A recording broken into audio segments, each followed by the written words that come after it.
दोस्तों, कल जेठ मास का चौथा मंगलवार है और जेठ मास के सारे मंगलवार बड़े होते हैं। हम इसमें अगर थोड़ी बहुत भी पूजा हनुमान जी करते हैं तो इसका हमें कई गुना फल मिलता है। तो चौथा मंगलवार है, आप सुबह जल्दी उठिएगा और नहाने के पानी में थोड़ा लाल चंदन जरूर डालिए, और अगर लाल चंदन नहीं है तो थोड़ी मुलेठी जो होती है वो भी आप डाल सकते हैं। और उसके बाद पूरी बाल्टी को जल से भरने हुए स्नान करिए और लाल चंदन डाल के ही सूर्य भगवान को अर्घ्य दीजिए। प्राण प्रतिष्ठित आपके आसपास जो भी हनुमान जी का मंदिर है वहाँ पर आप चूल्हा चढ़वाइए। कल अगर आप चूल्हा चढ़वाते हैं तो आपकी कैसी भी संकट हो, घर में कैसा भी संकट हो, वो दूर होता है। क्योंकि ये बड़ा मंगलवार है, चौथा मंगलवार है, इसलिए आप अगर आपने अभी तक चूल्हा नहीं चढ़वाया, चाहे छोटे हनुमान जी के भी चढ़ाओ पर चढ़ाइए जरूर।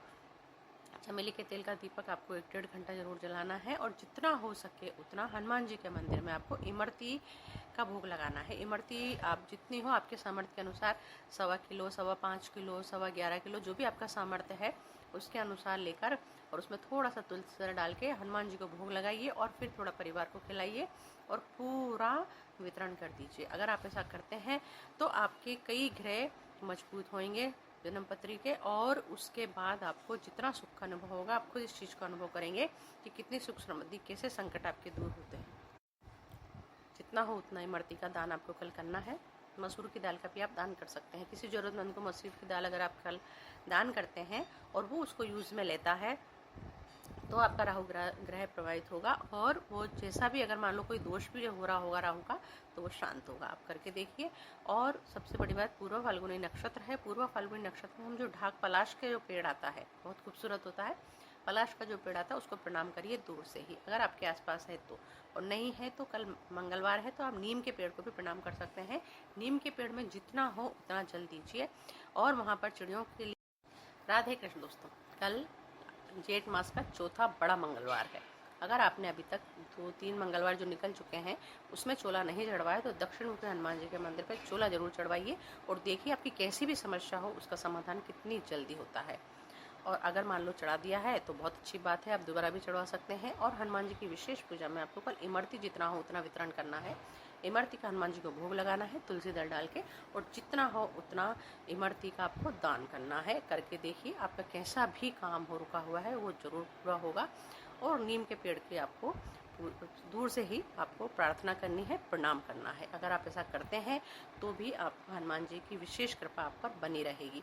और चमेली के तेल का दीपक आप 1.5 घंटे तो कल जलाइए, क्योंकि अब ये चौथा मंगलवार है और आने वाला मंगलवार 5वां होगा। बस 2 मंगलवार और है। अगर इसमें आप हनुमान जी की विशेष पूजा कर लेते हैं तो आपका साल भर मंगल ग्रह भी प्रभावित होगा और राहु भी प्रभावित होगा। हर ग्रह हनुमान जी के आगे हर ग्रह बिल्कुल साधारण हो जाते हैं। तो आप ये करके देखिए और इसका लाभ जरूर उठाइए। मसूर की दाल का दान आप कल जरूर करिए। जरूरतमंद को, कोई ज़रूरतमंद है उसको मसूर की दाल दीजिए। मजदूर वर्ग है उसे ज़रूर दीजिए मसूर की दाल, और देखिए कि आपको कितना फ़र्क पड़ता है। बहुत छोटे छोटे कारगर उपाय हैं और मेरे से ऐसे ही छोटे छोटे वीडियो के साथ बने रहिए। लाइक कीजिए, शेयर कीजिए। धन्यवाद। लिए पानी की व्यवस्था कीजिए और चींटियों के लिए आटा, शक्कर, घी जरूर डालिए। और अगर आपकी कोई विशेष मनोकामना है तो नीम के पेड़ को हक करिए। हक से मतलब उसकी परिक्रमा लीजिए और अपनी मनोकामना बोल दीजिए। और देखिए कि आपके घर में अगर स्वास्थ्य संबंध भी परेशानी आ रही हो किसी परिवारजन को तो वो कैसे दूर होती है। नीम का पेड़ बहुत ही अपने आप में पावर में होता है। अगर हम उसकी परिक्रमा लेते हैं, उसकी पूजा करते हैं तो उसका हमें प्रभाव भी बहुत जल्दी देखने को मिलता है। करके देखिए। और अगर मान लो आप ये सब भी नहीं कर पा रहे हैं, किसी कारणवश आप कामकाजी हैं और ऑफिस के आपको काम है, घर के आपको काम है, कुछ नहीं कर पा रहे हैं, तो आप घर में थोड़ी सी इमरती बाजार से मंगाइए और घर में ही हनुमान जी की तस्वीर के आगे भोग लगाइए और वहाँ पर 3 या 11 हनुमान चालीसा बोलिए। संकट मोचन का पाठ आप जरूर बोलिए। और अगर ये भी नहीं हो पा रहा है तो भोग लगा के आप यूट्यूब पे या अपने फ़ोन पे भी हनुमान चालीसा चला सकते हैं, संकट मोचन चला सकते हैं। घर का जो वातावरण है वो हनुमान जी, हनुमान चालीसा और संकट मोचन के प्रभाव से कितना सही होता है ये आप खुद अनुभव करेंगे इस चीज़ का। तो आप ज़रूर करिए। इतना तो अपन कर ही सकते हैं। अगर हम व्यस्त हैं, कामकाजी हैं, हमको टाइम नहीं मिल रहा है तो जो मैंने बताया वो आप ज़रूर करिए। क्योंकि अब आखिरी मंगलवार और बचा है, इसलिए आप इस मंगलवार को ही और शाम के समय 8 बजे बाद अगर हनुमान जी के आप दर्शन करते हैं जाके और उनको ढोक लगाते हैं तो भी आपको बहुत फर्क पड़ेगा, बहुत प्रभाव होगा और आपको बहुत आशीर्वाद मिलेगा हनुमान जी का। जैसा कि आप सब जानते हैं कि आजकल मैं आपको वास्तु के हिसाब से घर का वास्तु हमें कैसा सही होना चाहिए ये मैं आपको बता रही हूँ, छोटे छोटे टिप।